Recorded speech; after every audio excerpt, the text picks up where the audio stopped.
Terima kasih seluruh masyarakat Indonesia yang saya cintai dan banggakan. Cerita ini diawali pada tanggal 7 Mei 2024 ketika saya menghadiri pidato pemilu dan jalan kebudayaan yang disampaikan oleh Prof. Sulistyowati di UI. Di situ saya bertemu dengan Bapak Novel Baswedan, Pak Rocky Gerung, dan tokoh-tokoh civil society lainnya. Ketika saya bertemu dengan Mas Novel Baswedan, beliau menanyakan ke saya perlu konfirmasi apakah betul PDI Perjuangan yang memelopori perubahan Undang-Undang KPK yang mengkerdilkan KPK di dalam upaya pemberantasan korupsi. Saya katakan dengan tegas kepada Mas Novel Baswedan saat itu, inilah kalau ada hal-hal yang buruk oleh Presiden Jokowi, selalu dilimpahkan kepada PD Perjuangan dan juga Ibu Megawati Soekarno Putri. Tetapi ketika ada hal-hal yang positif, selalu diambil oleh Presiden Jokowi tanpa menyisakan benefit bagi kepentingan PDI Perjuangan. Mengapa saya katakan seperti itu? Revisi Undang-Undang KPK termasuk kabar buruk yang disampaikan bahwa itu adalah ulah PDI Perjuangan.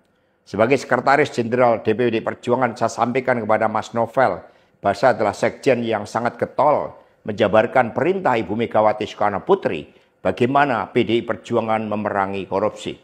Karena itulah tuduhan bahwa revisi Undang-Undang KPK diarsiteki oleh PDI Perjuangan itu sangat salah. Saya ingat ketika saya bertemu dengan Presiden Jokowi di Istana Merdeka menjelang Mas Gibran dan Mas Bobi mau mencalonkan sebagai wali kota Solo dan wali kota Medan. Saya mengatakan kepada Pak Presiden Jokowi sekaligus untuk menguji keseriusan beliau di dalam mencalonkan anak dan menantunya. Pak Presiden, apakah betul Bapak mau mencalonkan Mas Gibran dan Mas Bobi sebagai wali kota? Loh, kenapa Pak Sekjen?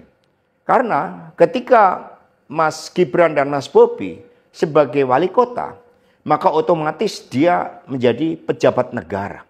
Dan ini akan sangat rawan terhadap berbagai bentuk gratifikasi, suap, dan berbagai tindakan korupsi lainnya. Presiden Jokowi sempat termenung saat itu. Dan kemudian dari situlah saya merasakan bahwa pertanyaan saya ini sangat mengusik perhatian dari beliau. Karena saya tegaskan bahwa ketika Mas Gibran dan Mas Bobi menjadi wali kota, maka dengan mudah akan terkena operasi tangkap tangan dari KPK dan juga aparat penegak hukum yang lain. Maksud saya bertanya kepada Presiden Jokowi adalah untuk mengingatkan bahwa beliau sudah presiden. Buat apa kemudian anak-anaknya harus menjadi wali kota dan itu mengandung suatu risiko-risiko politik mengingat presiden juga berhadapan dengan begitu banyak pihak-pihak yang selalu mencoba berhadapan dengan Bapak Presiden.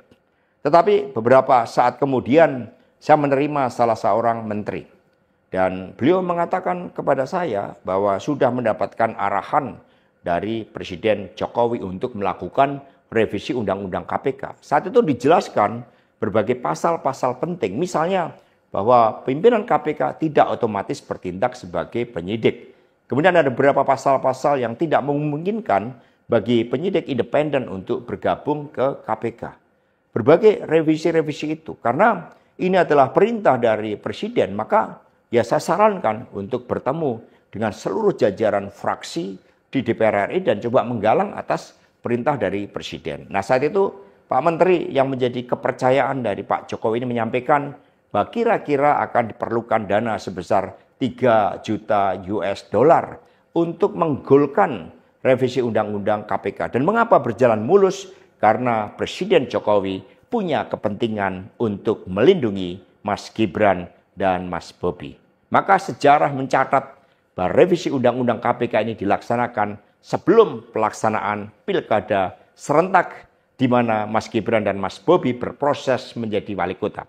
Maka ketika terpilih menjadi wali kota, amanlah dari berbagai persoalan hukum karena KPK sudah dilemahkan. Jadi dari keterangan saya, yang saya pertanggungjawabkan secara hukum, secara politik, yang saya pertanggungjawabkan di atas Tuhan yang Maha Kuasa tentang kebenaran pernyataan saya ini meskipun tanpa bukti, rakyat Indonesia bisa mengetahui bahwa pelemahan KPK dilakukan oleh Presiden Jokowi, kemudian dampaknya dituduhkan kepada PDI Perjuangan. Ini jawaban buat Mas Novel Baswedan. Terima kasih, tegakkan kebenaran, Satyam, Eva Jayate, merdeka!